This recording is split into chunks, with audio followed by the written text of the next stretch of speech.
Wahejo ni wamlinjo. Waleboni angon akeo. Ni waleboni akeo ajo. Gahumi ewie keke. Chinke eyini eteki nole. Wayajamo ibabao ni finwo hawe anada.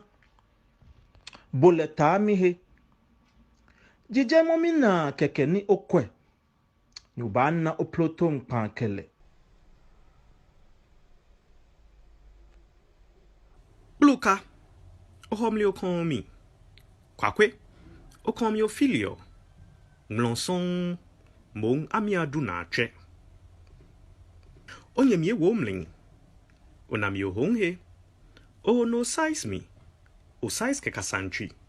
Ketengi no apang. Oba, oko krusi. Benye nkwenye. Nye kwa ihe fle mling Onye. Onye duna. Onye gbemi. Onye toto. Onye toto mfu, onye tufle, onye song, onye aye song, onye song po. Oche hien fle, oche ya kagbomo, oche dronshi fun, kwa me hien strotwe, nyenye ma so ay kome, yaka bi, no meke no mebo, nye musu atele nye. Be okwen song, ona bone mlinchuo helu, hemo so yo, otufle nkwonkong, ba yendu na, jimilo, hien kong, kokonte mamu, Jiji, kwa shabulu ne hie ni nkwole, gbemeluluku, bodi encho fo yeke ya ngona, na jeje manu ning, homo wolo nin lebo ahun, o trumu filo, woni ke na buchu mon shipong, dan toloni den shabo foto. Efe ke ning, efe nin kwole, efe fu gbenyo nga shifun gbe owobi, to fe to, akwa ichai plai, oichu agbonu, ohi na akpo, ohi ma lugumi ogugun ameten, oda mfu, oda nshra, oda nchaka tamago tamling. Ona buglolo tamawele, bonton tamaguntui, oicho kakadan tamolema, oite nchele tamoheni wo shoye, otoi wama tamopapa, oduna tetle, pete tamoson plete, adopa palala, dohano chona nie, akrono ache, mumu itwe pokulo.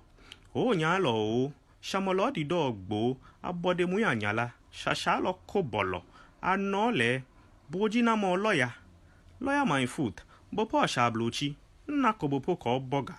Oula po ne. Ano kwali ake.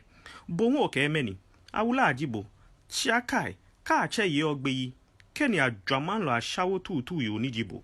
Bo kwe kwa hun, ka rie ko, ohin etamadu aka, o budani kadino, o donpo batafo, he abotia o, guanten, to me, chinamu, blo toni juehe, adun kesele, julo kwakwe, o bishi alonte, jankadilo, o sheku yelo amale lo, yaka gbomoni jibo, obi onya amokwo, klunyo ke hien ding, tanke hien muji, bodi encho bepepe pona, seke yelo tamobo, leheni oke ne ba nye, o tipen jimi, o chigbedan, o kwa biko, chona ama, inye 24 mbie dwen na bikome, ni bohun, behin akenin, kwenu, oke yu, o tuwa foko jobesia, o musun klochi tamobang, meni, oye kwa shioko, ni hangbe makwelo jobang, yo hien saneke, enele pashialala, henshi shwelo na yobo ke pashi, obi edede keche,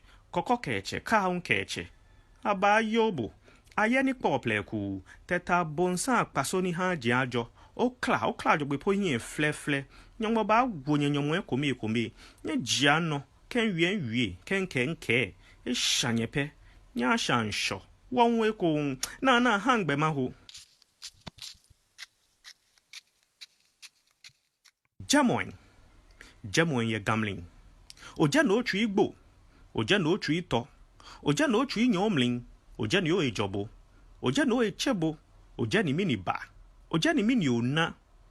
Ole ajo, nche togbo min kaibo.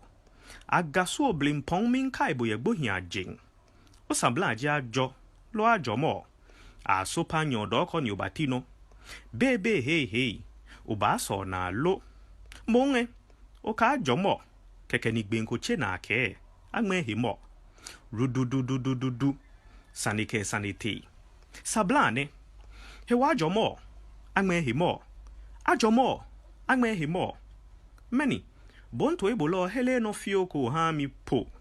Kempaya jomo hele mono angme himo. Ajomo Ajomo Nakain Kena fodi nyemo chu. Yehowa ju wele tolo. Lala yue mone. Mi blema woyo.